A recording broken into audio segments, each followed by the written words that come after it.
गुरुर्ब्रह्मा गुरुर्विष्णू गुरुर्देवो महेश्वरा गुरु साक्षात परब्रह्म तस्मै श्री गुरुवे नमः. जगद्गुरु श्रीमद शंकराचार्य यांचे जीवनपुष्प.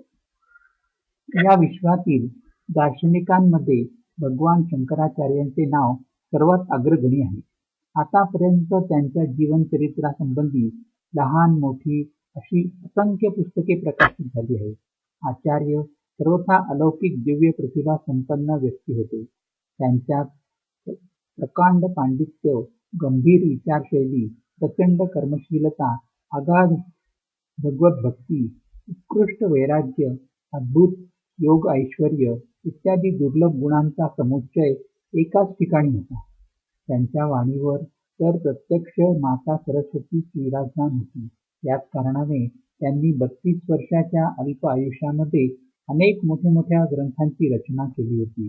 संपूर्ण भारतभर भ्रमण करून विरोधकांना शास्त्रार्थामध्ये परास्त केले होते.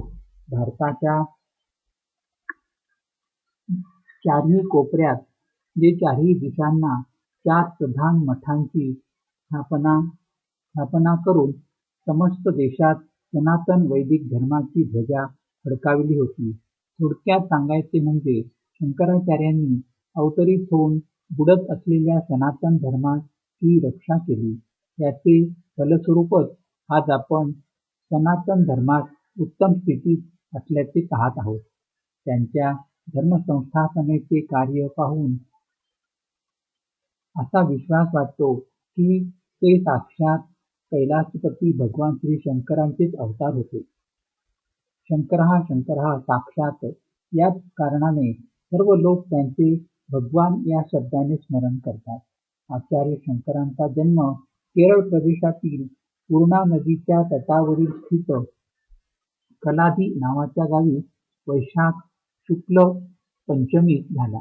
त्यांच्या पित्याचे नाव शिवगुरु आणि मातेचे नाव सुभद्रा असे होते. शिवगुरु महान पंडित होते आणि त्यांची धर्मनिष्ठ ब्राह्मण होते. त्यांची पत्नी सुद्धा पतीस अनुरूपच होती आणि एक विदुषी आणि धर्मपरायण स्त्री होती. परंतु प्रौढावस्था प्राप्त होईपर्यंत त्या सुशील दाम्पत्यात संतान प्राप्ती मात्र झाली नव्हती. तेव्हा पती पत्नी दोघांनी अत्यंत श्रद्धाभावाने आणि भक्तिभावाने भगवान शंकरांची पुत्र प्राप्तीसाठी कठीण तपस्या केली. भगवान आशुतोष ब्राह्मण दंपतीच्या उपासनेने प्रसन्न झाले आणि प्रकट होऊन त्यांना मनोवांछित त्यांनी वरदान दिले. भगवंतांच्या आशीर्वादाने एका शुभ मुहूर्तावर सुभद्रेने एका दिव्य बालकास जन्म दिला. त्या कांतिमान बालकाचे नाव महादेवांच्या नावावर शंकर असेच ठेवले. बालक शंकराच्या रूपात एक महान विभूती अवतरित झाली होती. याचा अनुभव शंकरांच्या बालपणापासूनच मिळू लागला होता. 1 वर्षाचा होताच शंकर आपल्या मातृभाषेमध्ये आपले भाव प्रकट करू लागला. 2 वर्षाचा झाल्यावर तर मातेकडून पुराणातील कथा ऐकून त्या तो कंठस्थ करू लागला. 3 वर्षाचा असताना त्याचा चूडाकर्म करण्यात आला. बालकास पितृछत्र मात्र फारच अल्पकाळ लाभले. अवघी 3 वर्षाचेच असताना पित्याचे देहावसान झाले. 5व्या वर्षी यज्ञोपवीत संस्कार करून गुरुगृही अध्ययनास त्यांना पाठविले गेले. 8 वर्षाचे असताना ते वेद, वेदांत आणि वेदांगाचे संपूर्ण अध्ययन त्यांनी करून ते घरी आले. त्यांची अशी असाधारण प्रतिभा पाहून गुरुजन दंग होत असत. विद्याध्ययनानंतर शंकरने संन्यास घेण्याचे ठरविले. परंतु जेव्हा त्यांनी मातेची आज्ञा मागितली तेव्हा त्या मातेने नकार दिला. ते मातेचे मोठे भक्त होते. त्यांना मातेच्या मनाविरुद्ध संन्यास ग्रहण करणे योग्य वाटेना. एके दिवशी ते आपल्या मातेबरोबर नदीत स्नान करीत असताना एका मगरीने त्यांचा पाय धरला. या प्रकारे पुत्रास संकटात पडलेले पाहून माता अत्यंत भयभीत झाली. ती बेचैन होऊन हाहाकार करू लागली. शंकरने मातेस म्हटले, माते, मला संन्यास घेण्याची आज्ञा दिली तर मगर माझे पाय सोडील. मातेने तत्काळ आज्ञा दिली आणि शंकरांची मगरीच्या तोंडातून सुटका झाली. मातेच्या आज्ञेनुसार शंकर घरातून बाहेर पडले, परंतु जाताना मातेच्या इच्छेनुसार हे वचन दिले की मातेच्या अंतकाळी ते नक्की घरी येतील. घरातून निघून शंकर नर्मदा तटावर आले आणि तेथे स्वामी गोविंद भगवत्पाद यांच्याकडून संन्यास धर्माची दीक्षा घेतली. त्यांनी शंकरांचे नाव भगवत्पूज्यपादाचार्य असे ठेवले. त्यांनी गुरुपादिष्ट मार्गाने साधना प्रारंभ केली आणि अल्पकाळातच एक महान योगसिद्ध महात्मा झाले. त्यांच्या सिद्धीने प्रसन्न होऊन गुरुदेवांनी काशी क्षेत्री जाऊन वेदांत सूत्रावर भाष्य लिहिण्याची त्यांना आज्ञा केली आणि ते काशीत आले. काशीत आल्यावर त्यांची प्रसिद्धी वाढतच गेली.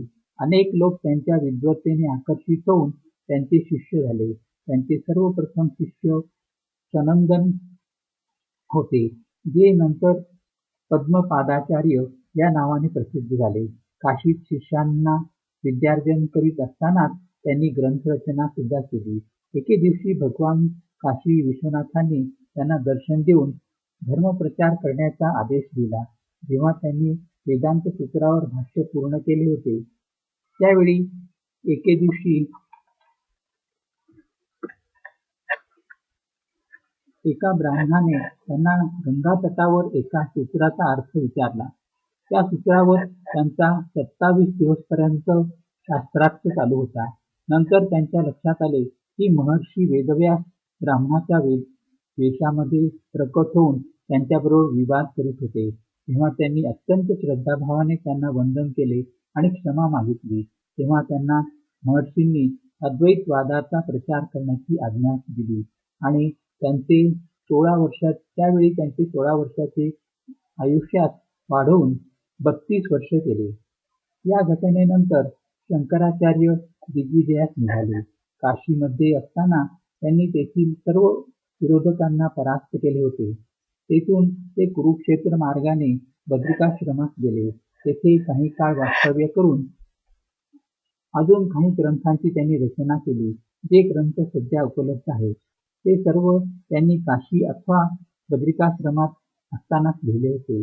12 वर्षापासून ते 16 वर्षाच्या अवस्थेपर्यंत त्यांनी समस्त ग्रंथाची रचना केली होती. बद्रिकाश्रमातून ते प्रयाग क्षेत्री आले. येथे त्यांची कुमारील भट्ट यांच्याशी भेट झाली. कुमारील भट्टाच्या कथनानुसार ते प्रयागहून महिष्मती म्हणजे नगरीत आले. येथे त्यांनी मंडन मिश्राबरोबर शास्त्रार्थ केला. मंडन मिश्राच्या घराचा दरवाजा बंद असल्याने योगबळाने ते अंगणात येऊन उभे राहिले.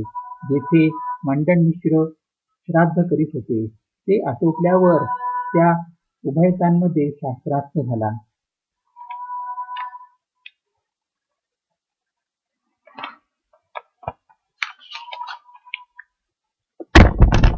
त्यात मध्यस्थ मंडन मिश्राची पत्नी विदुषी भारती होती. अंती मंडन मिश्राचा पराजय झाला. त्यांनी शंकराचार्यांचे शिष्यत्व स्वीकारले. कालांतराने ते सुरेश्वराचार्य या नावाने प्रसिद्ध झाले. मंडन मिश्राच्या पत्नीने भारतीने पतीच्या पराजयानंतर स्वयं श्री शंकराचार्यांबरोबर शास्त्रार्थ केला आणि कामशास्त्रासंबंधी काही प्रश्न विचारले. त्याच्या उत्तरासाठी आचार्यांनी योगबलाने मृत झालेल्या राजा अमरुकच्या शरीरात प्रवेश केला आणि कामशास्त्राची विद्या ग्रहण करून भारतीस परास्त केले. पतीच्या संन्यास ग्रहणानंतर भारती ब्रह्मलोकात जाण्यास उद्युक्त झाली, परंतु आचार्यांनी तिची समजूत घालून शृंगेरीस नेले आणि अध्यापनाचे कार्य करण्याची विनंती केली. भारतीद्वारा विद्या प्राप्त करण्याने शृंगेरी आणि द्वारकेच्या शारदा मठाच्या शिष्य संप्रदायांना भारती या नावाने प्रसिद्धी मिळाली. मध्य भारतावर विजय मिळवल्यानंतर शंकराचार्य दक्षिणेकडे वळाले आणि महाराष्ट्रात शैव आणि कापालिकोंना परास्त केले. एक धूर्त कापालिक तर आचार्यांचीच बली देण्यासाठी कपटाने त्यांचा शिष्य झाला, परंतु ज्यावेळी तो आचार्यांची बली देण्यास तयार झाला त्याच वेळी पद्मपादाचार्य यांनी त्यास मारून टाकले. यावेळी सुद्धा आचार्यांच्या साधनेचा अपूर्व प्रभाव दिसून आला. कापालिकाच्या तलवारीच्या धारेखाली सुद्धा हे समाधिस्थ आणि शांत बसले होते. तेथून निघून आचार्य दक्षिणेस तुंगभद्रा नदीच्या किनाऱ्यावर एक शारदा देवीच्या मंदिर त्यांनी बनविले. या ठिकाणी जो मठ स्थापन केला त्या शृंगेरी मठ असे म्हटले जाते. सुरेश्वराचार्य या मठाचे प्रथम आचार्य बनले. याच वेळी आचार्यांना आपल्या मातेच्या अंतिम यात्रेची चाहूल लागली. ते शृंगेरीहून आपल्या गावी आले. थोड्याच दिवसात मातेस देवाज्ञा झाली. मातेच्या इच्छेनुसार श्री शंकराचार्यांनी देवाची प्रार्थना करून विष्णुलोकी तिला पाठविले. येथून ते मातेचा अंत्यसंस्कार यथाविधी करून शृंगेरी मठात पुन्हा आले आणि तेथून ते श्री क्षेत्र जगन्नाथपुरी येथे आले. येथे आचार्यांनी गोवर्धन मठाची स्थापना केली आणि पद्मपादाचार्यांना त्याचे अधिपती नेमले. अशा प्रकारे त्यांनी चोल आणि पांड्य राजांच्या साहाय्याने दक्षिणेतील शाक्त, गाणपत्य आणि कपालिक संप्रदायाच्या अनाचारास दूर करून दक्षिणेत धर्माची पताका फडकावली आणि वेदांताचा महिमा घोषित करून ते पुन्हा उत्तरेत गेले. मार्गात असताना थोडे दिवस बरारमध्ये थांबून ते उज्जैनीस आले. येथे त्यांनी भैरवाची साधनेस बंदी केली. तेथून ते गुजरात प्रांतात आले. द्वारकेमध्येच एका मठाची त्यांनी स्थापना केली आणि आपला शिष्य हस्तमलाकाचार्य यास आचार्यपदावर नियुक्त केले. तेथून ते गांगेय क्षेत्री गेले आणि तेथील पंडितांना परास्त करून आपले मत प्रस्थापित केले. तेथून आचार्य आसामच्या कामरूप स्थळी आले आणि येथील शैव संप्रदायाच्या पंडितांच्या बरोबर शास्त्रार्थ केला. त्यांना परास्त करून ते पुन्हा बद्रिकाश्रमी आले. येथे त्यांनी ज्योतिर्मठाची स्थापना करून तोटकाचार्यांना मठाधिपती बनविले. तेथून आचार्य केदार क्षेत्री आले. तेथे काही काळ वास्तव्य केल्यानंतर ते सरळ देवलोकी निघून गेले. श्री शंकराचार्यांचे प्रमुख ग्रंथ खालील प्रमाणे आहेत: ब्रह्मसूत्र भाष्य, उपनिषद भाष्य, गीता भाष्य, विष्णू सहस्त्रनाम भाष्य इत्यादी. हरि ओम तत्सत. हरि ओम तत्सत. हरि ओम.